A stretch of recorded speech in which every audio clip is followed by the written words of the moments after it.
అయితే ఇవాళ ఎవరైతే రిజర్వేషన్లు ఇవ్వాలనో ఆ పార్టీలు కూడా వచ్చి బీసీ బిడ్డలు ఇచ్చినటువంటి బంద్లో పాల్గొంటామని చెప్పడం నిజంగా నవ్వులాటగా అనిపిస్తూ ఉంది.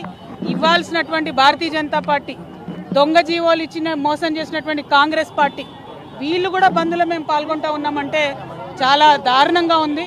హంతకుడే నివాళులు అర్పించినట్టుగా అనిపిస్తూ ఉంది. బీసీ బిడ్డల్ని మీరు మభ్యపెట్టద్దు, మోసం చేయొద్దు. మీరు అనేక మార్లు మోసం చేసి ఇప్పుడు కాదు, స్వతంత్రం వచ్చినప్పటి నుంచి అనేక సందర్భాల్లో ఎప్పుడు బీసీల reservation issue ముందొచ్చినా Bharatiya Janata party, Congress party పదే పదే పదే బీసీలను మోసగించారు. ఇంకా కుదరదు. ఇప్పుడు తెలంగాణ బీసీ బిడ్డలు పట్టుబట్టినరు. ఈ తెలంగాణ బీసీ బిడ్డల పంతం దేశవ్యాప్తంగా ఉన్నటువంటి బీసీలకు కూడా లాభం జరిగేటటువంటి అంశం తప్పితే ఇంకోటి కాదు. ఎట్లా అయితే తెలంగాణ ఉద్యమం చేసినామో మరో బీసీ తెలంగాణ ఉద్యమం చేపడతాం. ఖచ్చితంగా 42% రిజర్వేషన్ సాధించేంత వరకు కూడా వెంటబడతాం. ఇవాళ తెలంగాణ జాగృతి యునైటెడ్ పూలే ఫ్రంట్ ఆధ్వర్యంలో ఖైరతాబాద్ చౌరస్తా అంతా కూడా బంద్ చేసినాం.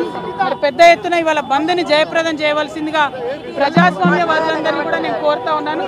ఎందుకంటే పదే పదే రాజకీయ పార్టీలు ఒక వర్గాన్ని మోసం చేయడం మంచిది కాదు. ఈ మోసాన్ని ఎండగడుతూ ఇవాళ బంద్ చేస్తున్నారు. కాబట్టి అందరం కూడా మద్దతు ఇవ్వాలని చెప్పి ప్రజాస్వామ్యవాదులందరినీ కూడా నేను కోరుతా ఉన్నాను. ప్రధానంగా ఒక్కటే అండి, హైకోర్టులు, సుప్రీంకోర్టులు ఎప్పుడైనా బీసీలకు వ్యతిరేకంగానే తీర్పులు ఇచ్చినాయి.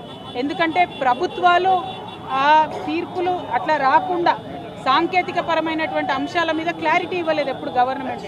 ఉదాహరణకు మన తెలంగాణ రాష్ట్రంలోనే సరైనటువంటి జనగణన జరగలేదు, సరైనటువంటి ఎన్యూమరేషన్ జరగలేదు, సరైనటువంటి dedicated BC commission rules follow అవ్వలేదు. అవన్నీ అయి ఉంటే కోట్లలో నిలబడేటి. నిన్న ఇచ్చినటువంటి జీవో 9 కూడా రిఫరెన్స్ వీళ్ళు ఏదైతే సవరించిన పంచాయతీరాజ్ చట్టం ఉందో దాని గురించి పెట్టకుండా పెట్టినారు. కాబట్టి జీవో 9 కూడా కొట్టేసారు. అంటే చిత్తశుద్ధి లేదు పార్టీలకు అని తెలుస్తూ ఉంది.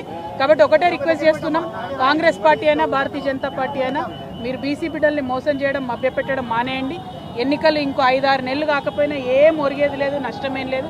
మహారాష్ట్రలో 5 ఏళ్ళు ఎన్నికలు కాలేదు, తమిళనాడులో 10 ఏళ్ళు ఎన్నికలు కాలేదు. అప్పుడే బీసీలకు రిజర్వేషన్లు వచ్చినాయి. కాబట్టి ఆ విధంగా ప్రయత్నం చేయాలని చెప్పి మేము కోరుతా ఉన్నాం. యూపీఎఫ్ చైర్పర్సన్ గారు కొల్ల శివశంకర్ గారు స్థానిక ఎన్నికలు అక్కడ ఉన్నటువంటి గ్రామ స్థాయిలో ఉన్నటువంటి లీడర్స్ అంతా లాస్ అవుతాము. గతంలో ఉన్నటువంటి బిల్లులు కూడా ఇంకా పెండింగ్ ఉన్నాయి. మళ్ళీ అధికారంలోకి వస్తేనే బిల్లులన్నీ కూడా క్లియర్ అవుతాయని వాళ్ళు చెప్తున్నారు. మీరేమో ఎన్నికలు వాయిదా పట్ల పర్వాలేదు చెప్తున్నారు. అది తప్పమ్మా. ఇదివరకు ఉన్నటువంటి బీఆర్ఎస్ సర్పంచ్ల బిల్లులన్నీ కూడా ఆపడం జరిగింది. కాంగ్రెస్ పార్టీ ప్రభుత్వం 2 సంవత్సరాల్లో బిల్లులు ఇవ్వలేదు. అనేక మంది సర్పంచులు ఆత్మహత్యలు చేసుకుంటే కూడా కరగలేదు ఈ ప్రభుత్వం. వాళ్ళు ఎగ్జాస్ట్ అయ్యి ఆశలు వదిలేసుకుంటే మళ్ళీ కొత్తగా ఎలక్షన్లను తీసుకొచ్చింది.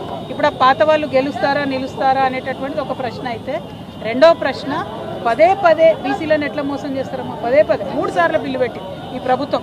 ఒకసారేమో 42% బిల్లు పెట్టింది, ఇంకొకసారేమో సవరణ చేసింది, ఇంకొకసారేమో జీవో అని ఇచ్చింది. అంటే ఏది కూడా టెక్నికల్గా నిలవకుండా చాలా తెలివిగా బీసీలను మోసం చేస్తున్నారు. ఇది కరెక్ట్ కాదు సార్. బీసీ